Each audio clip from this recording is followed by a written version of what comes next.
Out here at De La Salle Institute in Chicago, about to take some pictures of Ultimate. This is Chicago Union's last home game of the season against the Madison Radicals. I've got my Sony a6500. I figured it'd be a good idea to try to vlog some of this experience, walk you through some of my camera settings, also just generally my approach when it comes to taking pictures of Ultimate and sports photography in general. The lens I'm using, this is a Tamron 28-200. It's unfortunately a variable aperture, f2.8 to 5.6. In an ideal world, when you're doing sports photography, you want that at 2.8 pretty much all the time. That's going to allow the most light to get in the lens and also give you that nice shallow depth of field. But we work with what we have, so I'm not complaining about the lens. It's been a good kind of starting lens for sports photography, and as long as the light is good outside, it really does a good job. So I've got my camera set to shutter priority. That's going to allow me to just kind of change the shutter speed as the lighting of this game changes. So you can see I can adjust my shutter speed with this dial right here. 1/1250 is good. Sometimes I go up to 1600. Again, as the sun goes down, I'm probably going to have that a little bit lower just to get more light coming into the camera. You can see I've got my focus mode set to continuous autofocus, AFC. These are Sony settings, by the way. And then my focus area is set to lock on autofocus, flexible spot. So this basically gives me this crosshair in the middle of the screen. I keep it just centered at all times.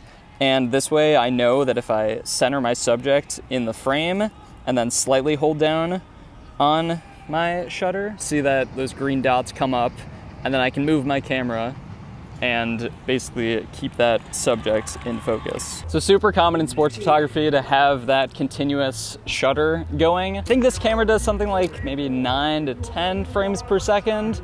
So it can shoot a lot of photos really, really fast. I don't have it set to the highest setting. I think I keep it on the middle setting. People will say that you should have it as high as possible just to get that much more of a chance of getting the perfect shot. It also makes for a lot more photos to go through when you're editing later. So I would say give yourself the freedom to hold down that shutter. Don't keep it as like a single shot mode.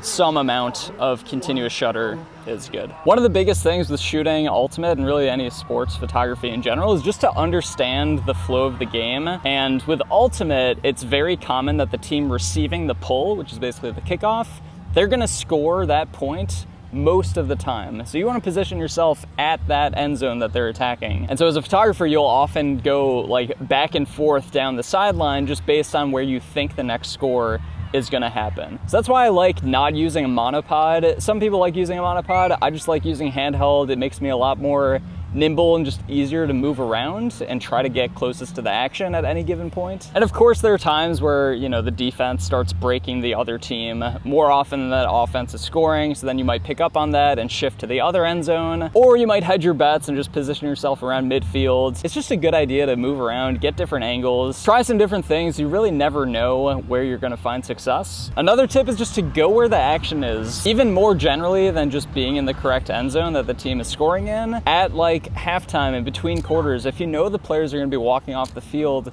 a certain way, get in position to have them walking at the camera, especially if that background is good. So like I know when they go into halftime, they always come out towards the locker room away from the field. So as a photographer, I want to set up so those players are coming at me, and that way I can get the crowd in the background with some good player face shots when the opportunity comes. But if you're not looking out for those opportunities, and like starting lineups is another thing, just like make sure you're getting in a good position where those player faces are going to be on full display, because honestly, face shots are king. Emotion or otherwise, they might just be making like a straight face, but if the background's cool, it might look really dramatic, really intense. So do what you can to get those player face shots, and your photography is going to get a lot better.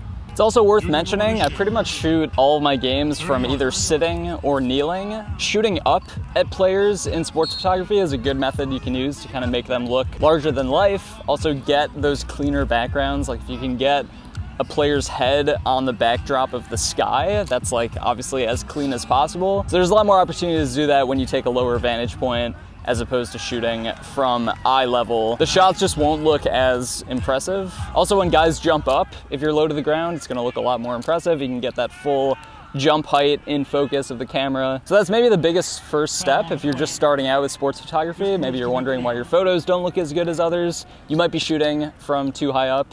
Take a seat, kneel down, but also move around, like be nimble. The thing to keep in mind when you're framing these shots, it's good to either have the full body shot or have more of a close-up. You don't really want to be stuck anywhere in between where maybe you're cutting off a player at the ankles. Try to get like waist up or full body.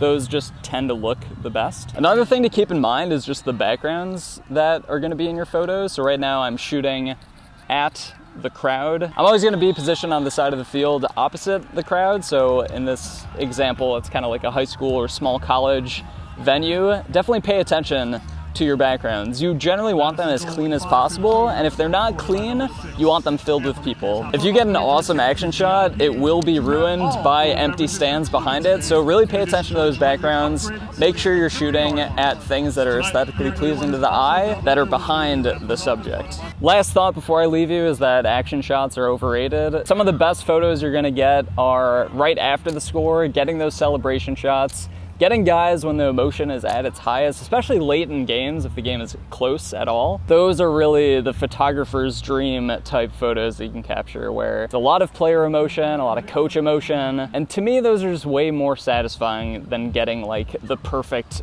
diving catch. So a reminder to not always look for the action shot. Look between points, between quarters, halftime. There's a lot of good sideline shots that you might be missing if you're just focused on the action at all times. Please focus on the rest of the game and stay on the player after they score that goal. Players get extremely creative with some celebrations. If you have a good angle of it, just stay on them. Keep taking pictures. You never know what frame you might catch. So that's gonna do it for this video. Let me know how you think I can make these better. I wanna be as helpful as possible and kind of take you through my process from start to finish. So if I glossed over anything or didn't go into enough detail anywhere, let me know and I'll try to do better in the next one. But in the meantime, I appreciate you watching and let me know if you have any questions.